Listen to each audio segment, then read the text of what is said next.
Live from New Delhi, you're watching DD India Newshour, India's voice to the world. I'm Ramesh Ramachandran. Coming up in the next hour, Prime Minister Narendra Modi reaches South Africa for the G20 Leaders Summit. Will articulate India's views on growth, climate and AI. The Indian diaspora gives Prime Minister Modi a grand welcome. India championed the inclusion of African Union as G20 member at the 2023 New Delhi summit.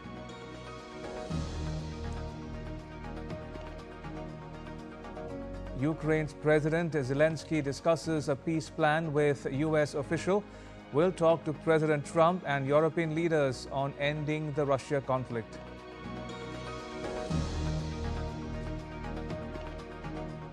An Indian government notifies 4 labour courts, rationalizes laws. Prime Minister Modi called it the most progressive reform since independence.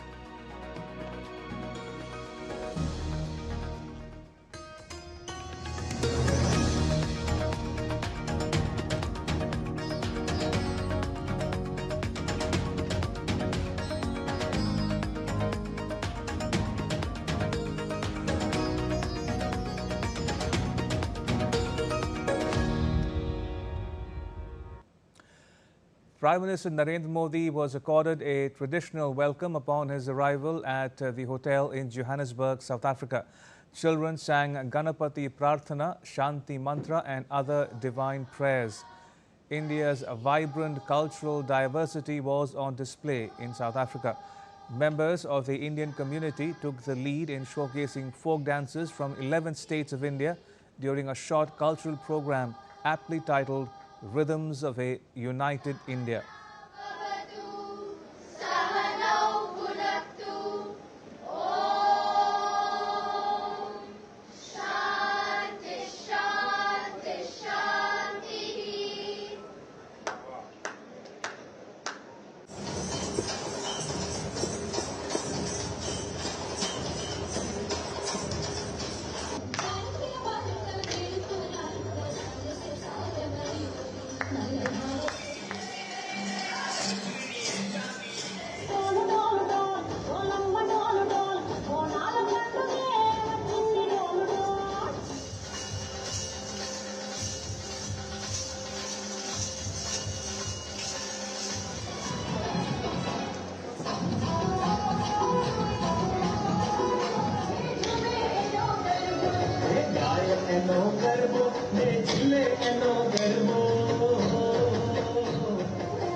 Earlier, when Prime Minister Modi landed at the Waterloo Air Base in South Africa's Pretoria, he was accorded a traditional and warm welcome by the South African community.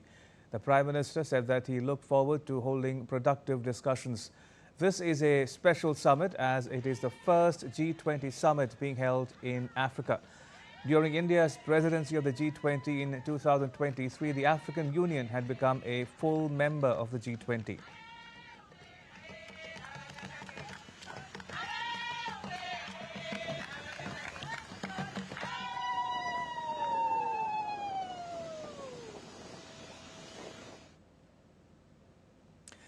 The Indian community in Johannesburg brimmed with pride and joy on meeting Prime Minister Modi. Members of the diaspora say meeting Prime Minister Modi was nothing short of a lifetime moment.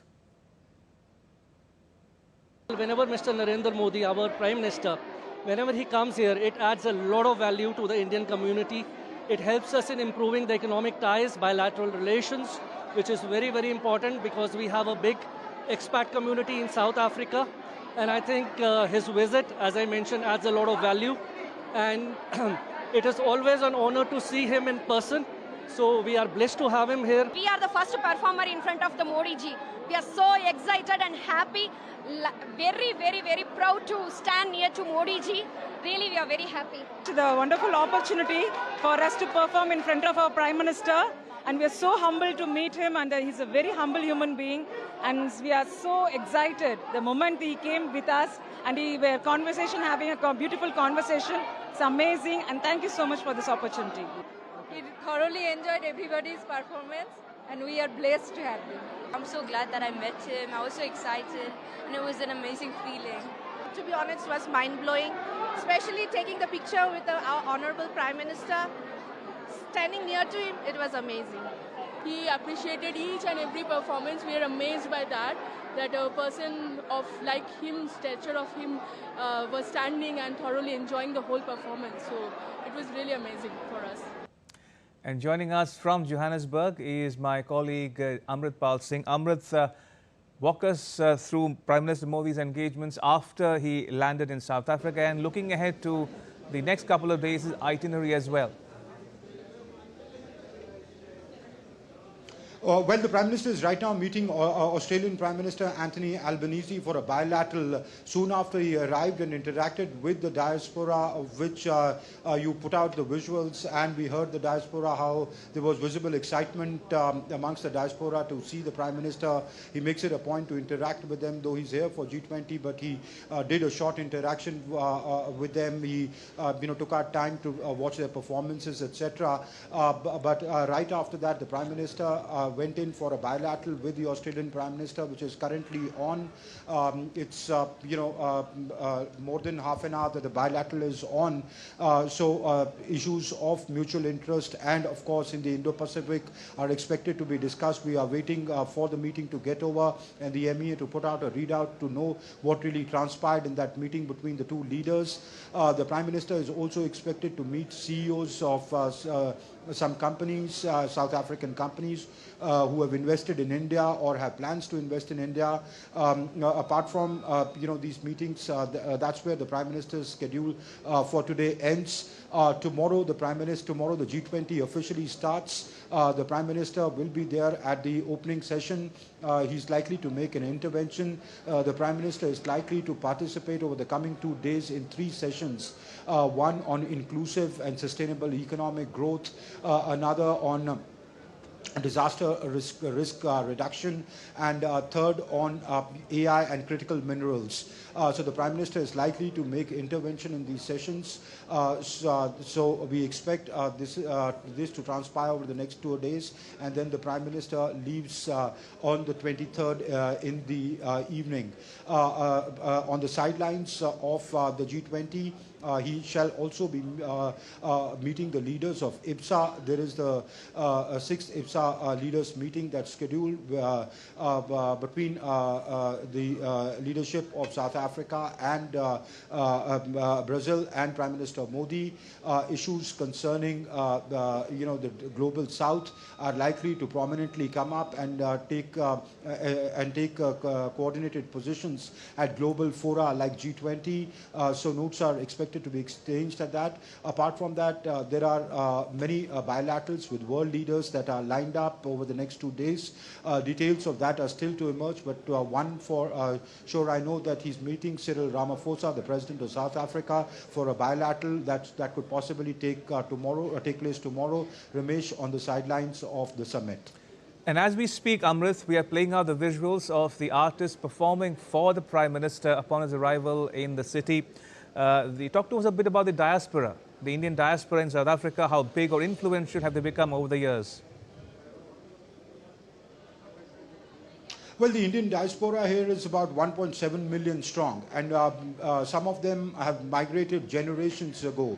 In fact, I was speaking to a lady who's a fifth generation, South African of Indian origin.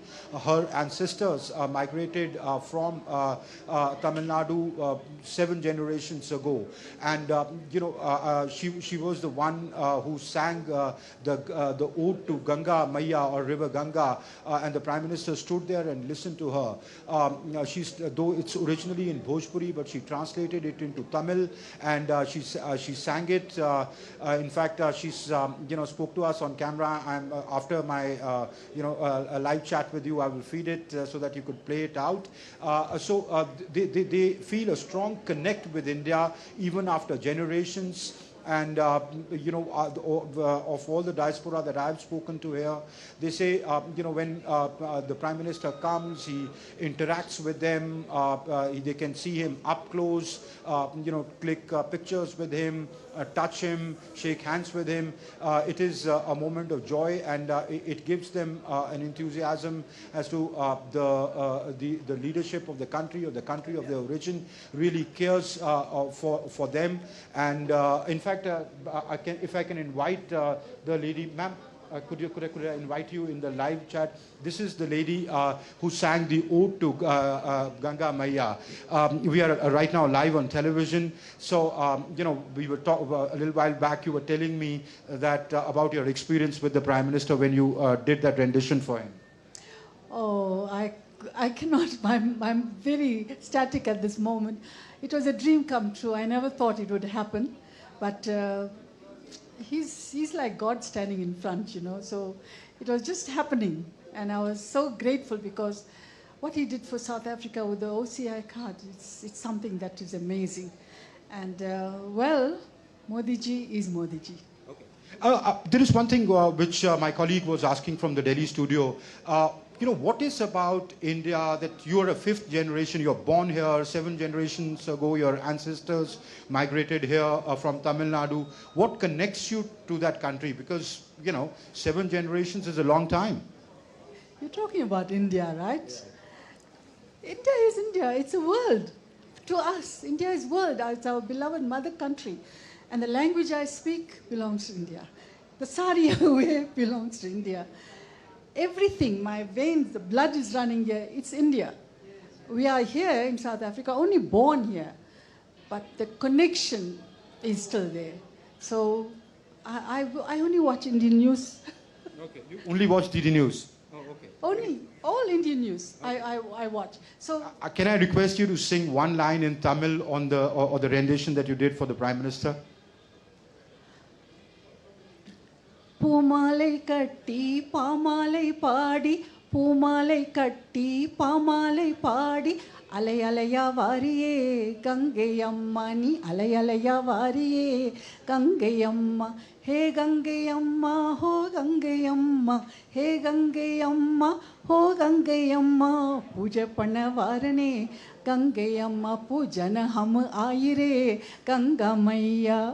So thank you very much for speaking to us. So she's sang that ode to River Ganga both in Bhojpuri and Tamil. So this is the sentiment, Ramesh, really, that you see in the diaspora when you interact with them.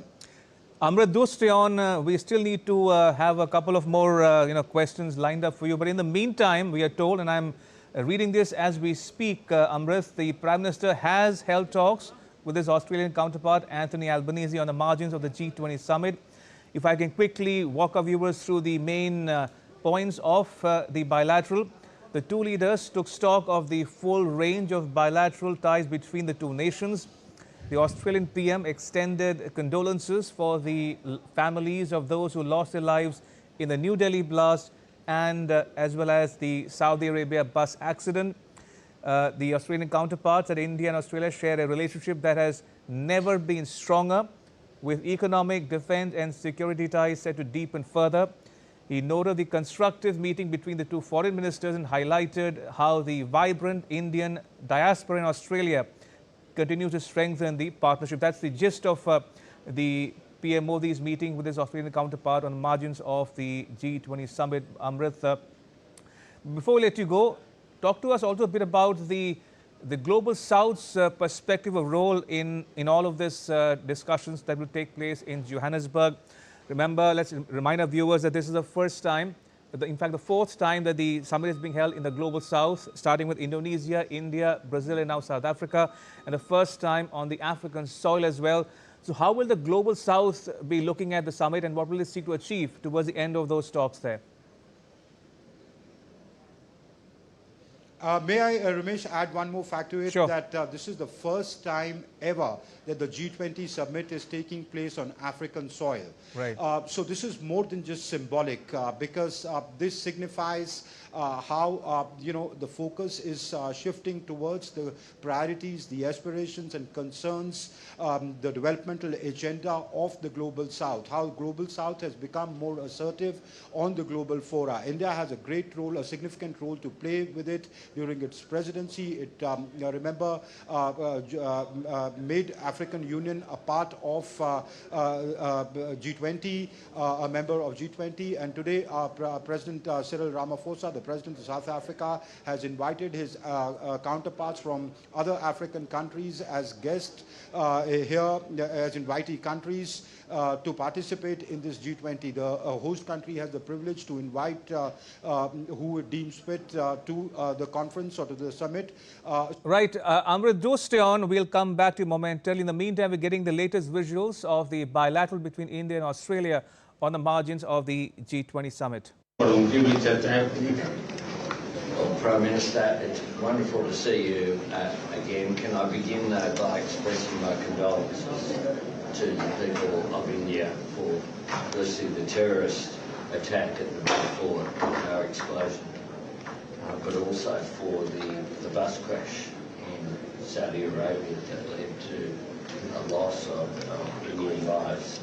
But we have much to discuss, and our relationship is very strong, never stronger, in my view. I think the economic relationship we can strengthen further, and our defence and security ties are also very important going forward. And I look forward to our discussion today. I know our foreign ministers have had a very successful meeting, and I, of course, saw your minister in Malaysia just a short time ago, and the relationship between us as well. I think the large Indian diaspora in Australia just means those ties are so strong.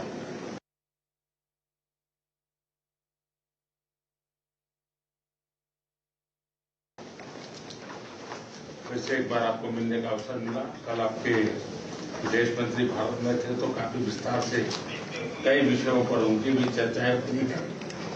Well, Prime Minister, it's wonderful to see you again. Can I begin by expressing my condolences to the people of India for, firstly, the terrorist attack at the Bilateral power explosion, but also for the bus crash in Saudi Arabia that led to a loss of Indian lives.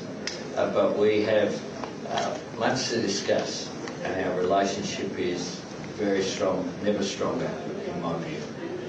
I think the economic relationship we can strengthen further, and our defence and security ties are also very important going forward.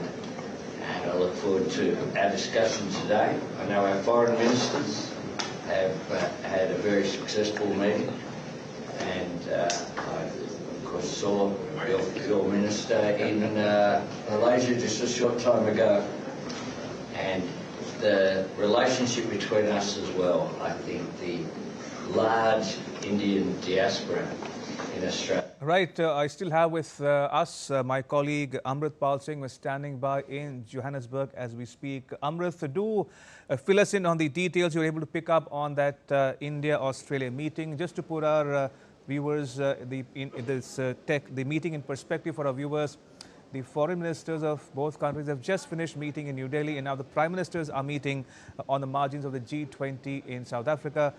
What is the significance of these talks, Amrit? Ramesh, could you repeat your question? I'm sorry, I was a little distracted. We've just played out the visuals of the two prime ministers holding bilateral talks on the margins of G20, Amrit, the India-Australia meeting. Talk to us about that meeting. What are you picking up on the discussions that took place there, and also the significance of this meeting, given the fact that India and Australia are also members of the Quad? That's right. India and Australia are members of the Quad. There's a close cooperation between India and Australia, especially in the Indo-Pacific. The two leaders, discussed that in particular. The Australian Prime Minister did express his condolences for the Delhi blast victims. Also, Ramesh, the two sides, spoke about the whole range of bilateral relations.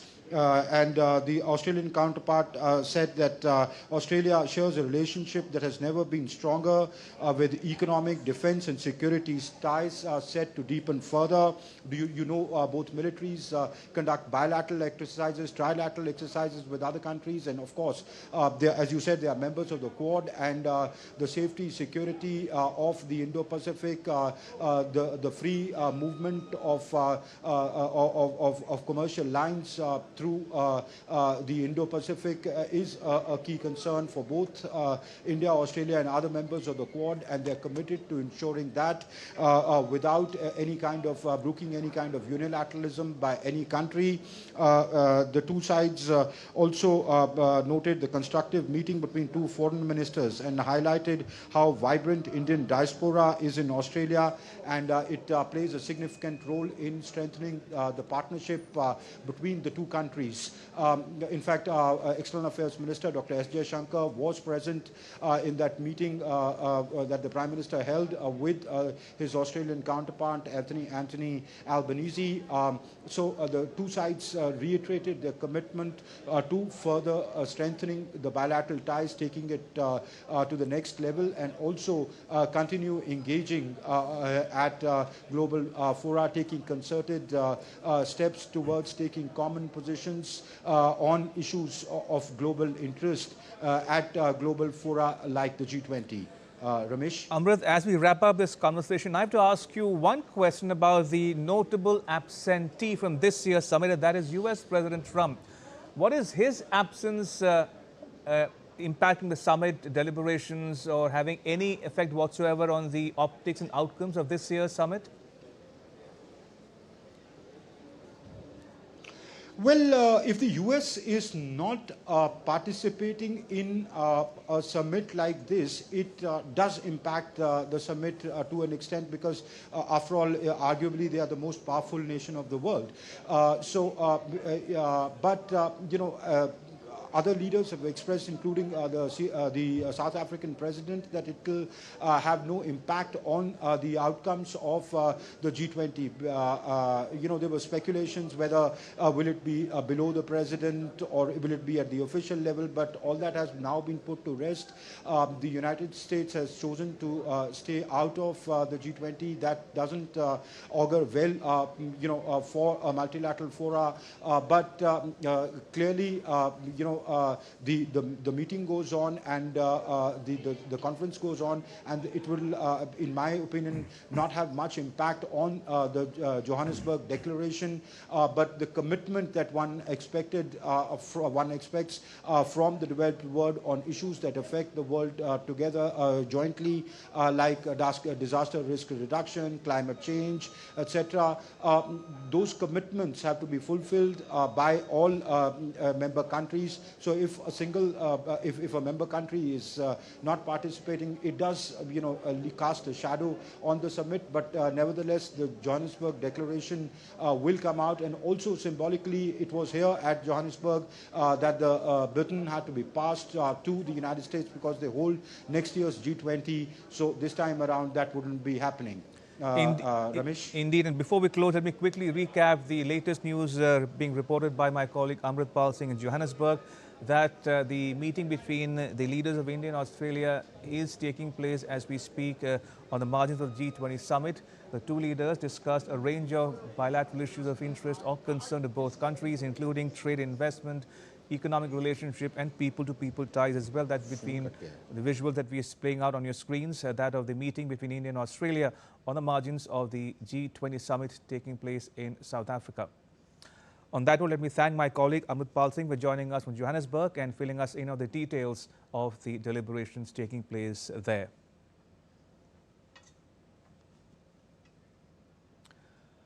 Right, so if you're just joining us, we're getting to you the latest visuals of a bilateral meeting that's taken place between India and Australia on the margins of the G20 summit in Johannesburg, South Africa. You can see the two Prime Ministers, Mr. Narendra Modi and Mr. Anthony Albanese, holding talks on the margins of the South Africa summit. Remember, both India and Australia are members of the Quad, which also comprises the US and Japan.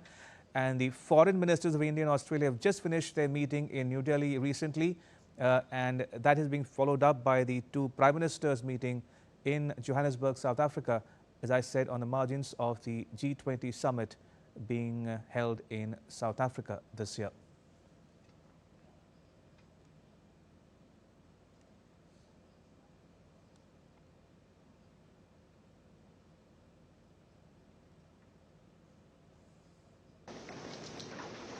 फिर से एक बार आपको मिलने का अवसर मिला। कल आपके विदेश मंत्री भारत में थे तो काफी विस्तार से कई विषयों पर उनकी भी चर्चाएं हुई हैं।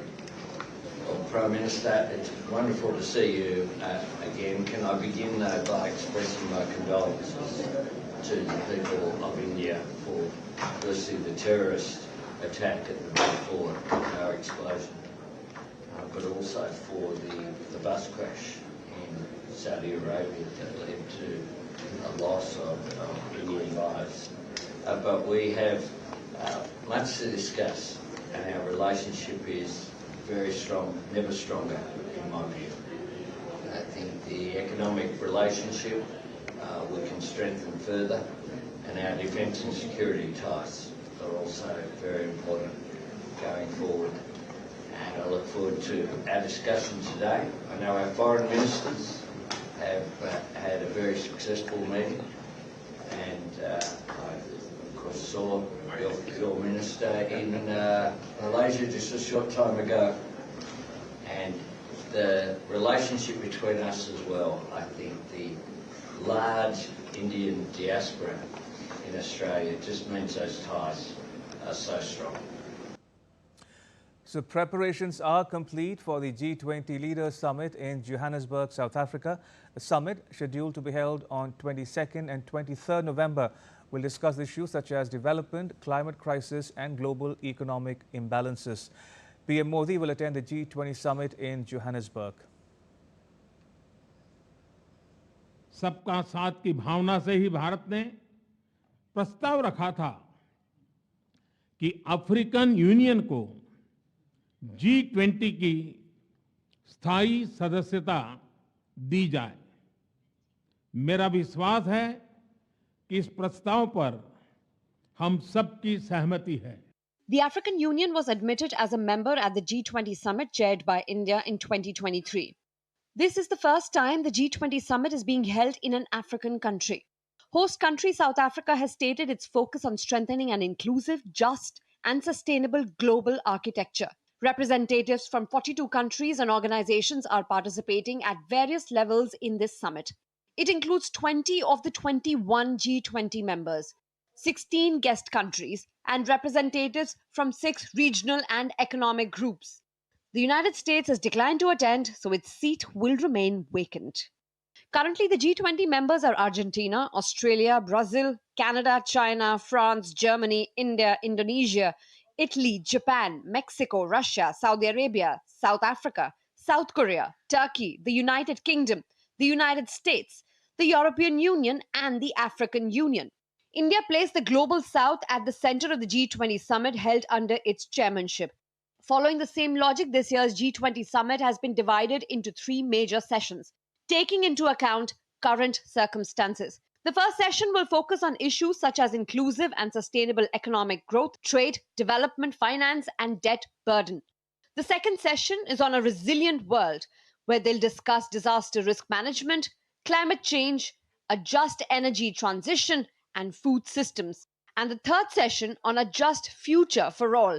That will include critical minerals, decent employment, and artificial intelligence. It is understood that the summit participants will present their proposals around these issues. This is the first G20 summit that will be happening on African soil, and in that context will bring the spotlight on the development issues of Africa as also of the global south. Several reports will be presented to the leaders before the summit. There will be reports on global inequality, expert panels on Africa, and a review of the G20's 20th anniversary. In addition, several high-level meetings will be held: the Global Fund Replenishment Discussion, the Renewable Energy Pledge Forum, events related to the Compact with Africa, and a special session with the heads of African countries. Prime Minister Narendra Modi will meet several world leaders separately on this occasion. He'll also participate in the summit meeting of IPSA, or the India, Brazil and South Africa. On the margins of G20 summit, PM will be participating in the IPSA, India, Brazil, South Africa leaders meeting, as well as holding bilateral meeting with several leaders who will be present in Johannesburg. So far, 130 of the 133 G20 meetings have been held. The final phase is underway at the Sherpa level meeting, where efforts are being made to reach consensus on the leaders' declaration. The Global South is certainly being discussed prominently, with Africa in particular at the center. Bureau Report, DD India. Still to come on DD India Newshour. A discussion on the agenda and likely outcomes of the G20 summit in South Africa.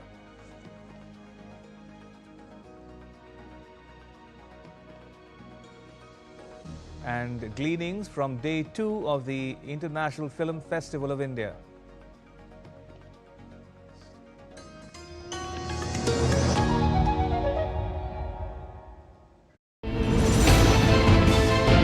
Geopolitics and trade deals. Economic challenges amid development.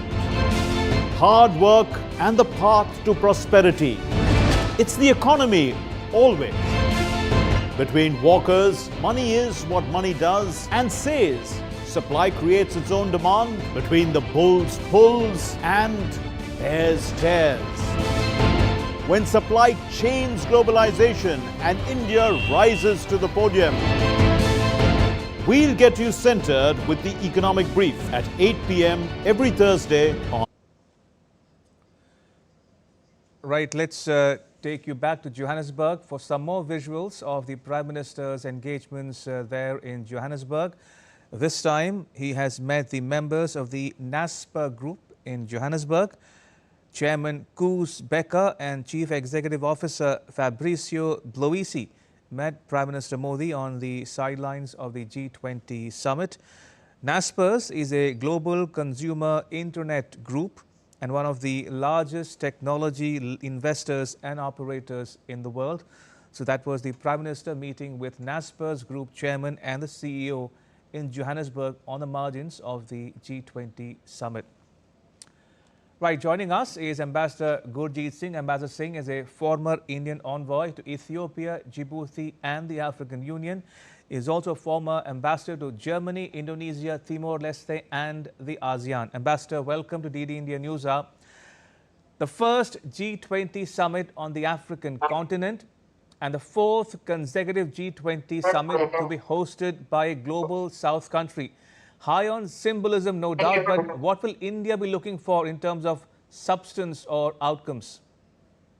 Thank you for having me. Welcome. Yes, it is the first on African soil, but it is the last of the 20 summits in the cycle. So next time around, I just hope that the summit in South Africa is not the last and it comes up earlier. The second part, what India would look for. I think India looks to sustain the momentum it had generated during its presidency in 2023, when it had brought the Global South, the Sustainable Development Goals, the just transition, all these important concepts to the fore. We are not looking only at a geo-economical outcome, but we are looking at a sustainable outcome for the world, which is today in turmoil. So I think what India did with the help of Indonesia first, then by itself, and then with Brazil as part of the Troika, and now with South Africa, is to sustain the Global South agenda, and this time there will be a special emphasis on Africa. We must make sure that every time there's a summit in Africa of any kind, Africa must get something out of it rather than be left twiddling his thumbs as on most occasions. So to make this summit sustainable and substantial, I think is India's game. Ambassador Singh, as we speak, we are playing out those visuals of the meeting between India and Australia on the margins of the G20 summit. There we go. On the screens is PM Modi meeting his Australian counterpart, Anthony Albanese. Ambassador Singh, what do you make of this meeting? Also, are there any other bilateral that you would be keeping an eye out for particularly, and why? So the first one I would watch out for is the one with the host, President Cyril Ramaphosa. And that, I think, will be something which will, take what I said earlier forward between the current president and a past president, Prime Minister Modi. The second one, I think, is the first meeting between Prime Minister Modi and Japanese Prime Minister Takaichi, which I think will happen on 23rd. And that will complete the meetings, what I see now on your screen, with the Australian Prime Minister, and once he meets the Japanese Prime Minister, 3 of the Quad countries would have met over here. Then I think the IPSA summit is important, because that has not happened for very long. And I'm glad that India, Brazil and South Africa at this important moment are picking up the baton to do that, so that the global agenda for the South, which IPSA had originally started around 25 years ago, can be added momentum to by IPSA, which, as you know, also is a part of BRICS. There are other people who are there. There is the Malaysian Prime Minister coming as ASEAN chair. Perhaps Prime Minister would meet him, because Prime Minister did not go to Malaysia for the ASEAN summit. There is the Danish Prime Minister, the Denmark Prime Minister, who's now the chair of the European Union presidency. That could be another important meeting. And I think Canada is another one where Prime Minister Modi could perhaps use the occasion to meet for the first time. And then there are the old friends, France, Italy, and Germany, who I think could be important interlocutors at this time. As you correctly mentioned, Ambassador, Prime Minister Modi would be meeting with his Japanese counterpart, Takaichi Sanai. He has just finished meeting with his Australian counterpart, Anthony Albanese. So 3 of the 4 Quad members are present in South Africa. The notable absentee, therefore, is US President Trump. What do you make of his absence? Why is he absent from this year's G20 summit? Is it to do with some dispute with President Ramaphosa and his policies?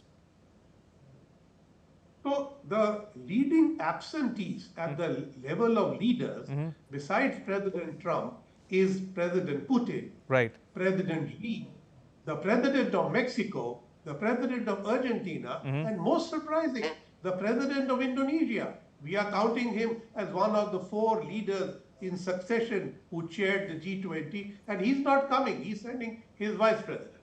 Now, be that as it may, at least the countries are represented.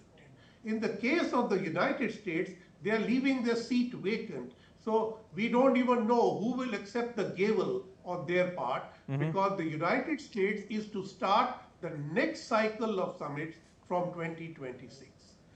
And unless they participate, you cannot decide who the 2027 host will be, so the Troika will remain incomplete. The significant part of the absence of the United States in totality is that their commitment to the agenda will remain suspect. And some of the issues relating to the Global South, like debt stress, like trade, like SDGs, climate finance, the US doesn't subscribe to anymore. So under their presidency, what happens to the agenda that we have so clearly crafted over the last few years is a big question mark, and something that we must learn to strive to work together to prevent the United States from demolishing. The other part which worries me is the total absence of the United States opens up the area to China. Now, you know, in recent months, the Americans have not extended the AGOA, which was the African Growth and Opportunities Act, meaning no African country has any preferential trade access to the United States. Whereas at the same time, China has now announced that all African countries would have duty-free access to China.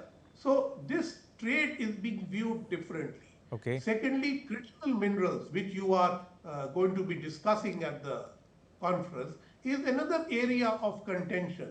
The Chinese have decided to fund the renovation of the railway from Zambia to Tanzania to the port on the Indian Ocean for the critical minerals, while the Americans are doing a DRC, Zambia, Angola, Lobito corridor to take the critical minerals to the Pacific Ocean. So I think this is something that India needs to be careful about, and we must find a way to engage with Africa without letting them into big power rivalry.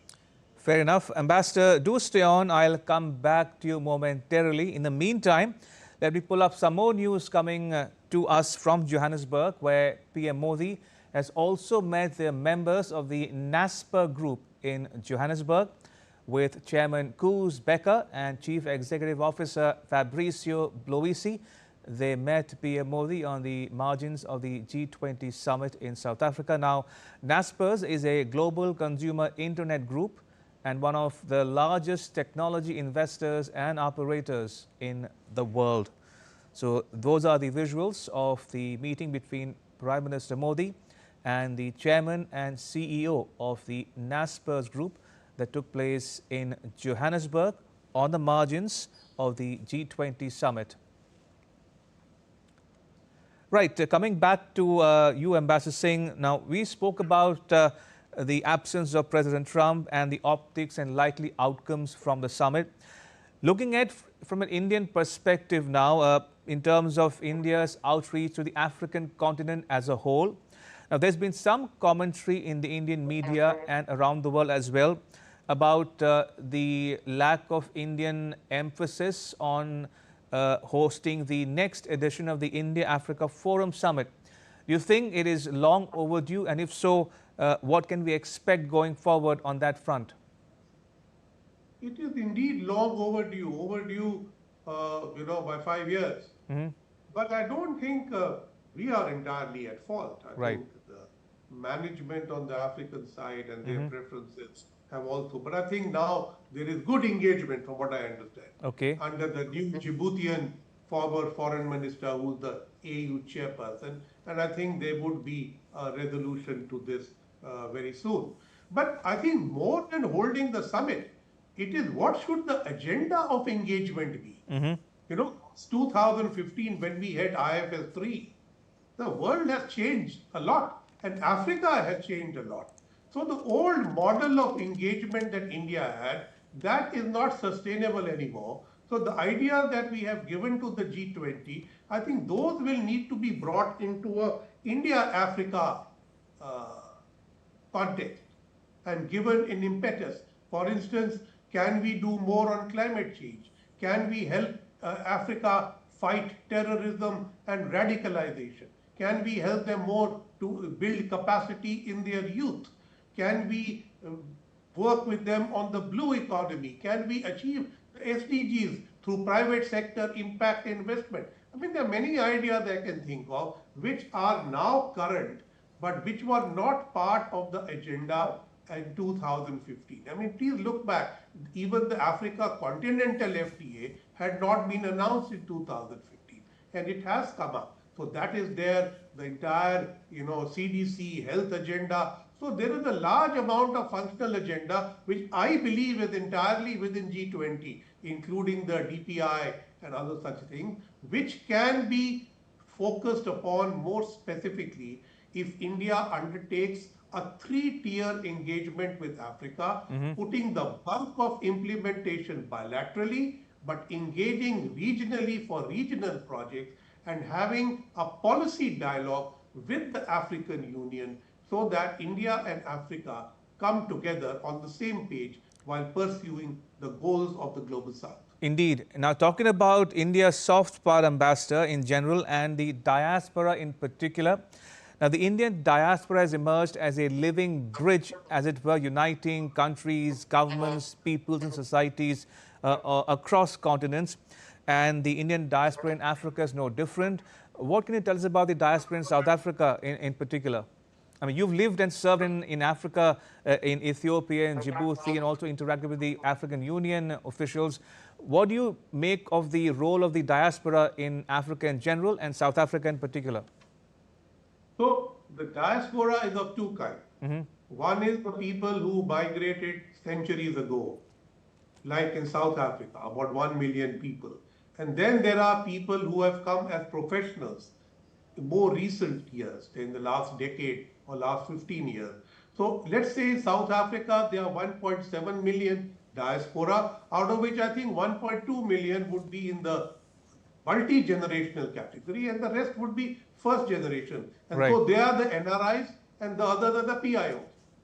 But as this lady who your colleague in Johannesburg interviewed, they are extremely grateful that the government of India has extended to the South African diaspora the right to have an OCI card up to 7 generations ago. When earlier it was only, I think, 2 or 3 generations. So that, I think, has really opened up a lot of engagement with the South African diaspora. Now, if you look at the diaspora in other countries, let's say Nigeria, Ghana, Kenya, Tanzania, Uganda, these are also multi-generational diaspora, but they are smaller, but economically more active. So with them, there is a lot of economic engagement and they can be the spearhead of further development of India-Africa economic partnership. Absolutely. And finally, Ambassador, before we wrap up this conversation, people-to-people ties is an important pillar of any relationship. How has the perception of India changed in Africa over the years? Any lasting memories of your time spent on the continent? I think the best memory African people have is of education and capacity building. People who go back after studying in India carry warm memory. And if we empower them to become entrepreneurs when they go back, they will become powerful interlocutors for Indian business. And ambassadors as well. Yes, absolutely, asset. And I remember that when I used to meet people in Ethiopia, for instance, who had been taught by Indian teachers, they would just look at me and say, Salam Babuji, because that is what they had been taught. So the respect that education and capacity building have brought and the bridge that it has built between India and Africa remains the most important element in my life, in my view, particularly because it shows that India believes that the best resources of Africa live upon it and do not lie under its ground. Fascinating conversation indeed. Ambassador Singh, thank you for joining us and breaking it down for our viewers and putting the summit in its proper perspective and context for our viewers in India and around the world. Thank you for your time. Much appreciated. Right, moving on for now, Ukraine's President Volodymyr Zelensky has said that he will negotiate with President Trump on a US-backed peace plan that call on Ukraine to make concessions in order to end the Ukraine-Russia conflict. The White House claimed that Washington, D.C. took into confidence both the parties before proposing the peace plan. The European Union also says it would support the peace plan if it brings a lasting and just peace. DD India's Raghav Kumar Jha has filed a detailed report on this burning topic. After talks with a top U.S. Army official on Thursday, Ukrainian President Volodymyr Zelensky said he was ready to work with Washington on a plan to end the war in Ukraine, and he expects to discuss it with President Donald Trump in coming days.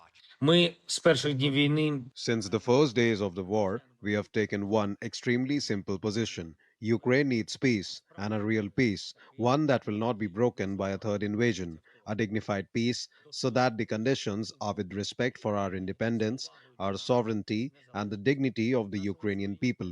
And we must ensure these very conditions.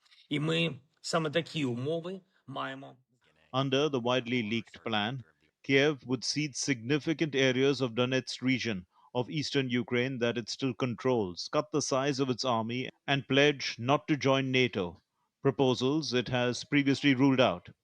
The plan says Ukraine would have to limit its army to 600,000 troops and that it would receive robust security guarantees without providing further details. It makes several concessions to Russia, including that Crimea, Luhansk, and Donetsk will be recognized as de facto Russian territories by the United States. As per reports, Russia would be readmitted to the G8 group and receive sanctions relief. The White House has pushed back on claims that Ukraine was not involved in the drafting of the plan. The White House press secretary, Karoline Leavitt, said that the U.S. administration is having good conversations with both parties on how to end the conflict. So they have been engaged with both sides, and these talks are continuing. As always, I'm not going to litigate the details of this plan as it's ongoing and it's in flux, but the president supports this plan. It's a good plan for both Russia and Ukraine, and we believe that it should be acceptable to both sides, and we're working very hard to get it done. So far, EU has not officially received the 28-point US proposal to stop the Ukraine war. However, EU's foreign policy chief, Kaja Kallas, said on Friday that the European Union would support any peace plan for Ukraine as long as it brings a lasting and just peace, and if it involves Ukraine and the EU. As for the peace plan we understand that President Zelensky has been presented with, we have always said that any peace plan to work, it has to be with Ukraine and with the Europeans on board.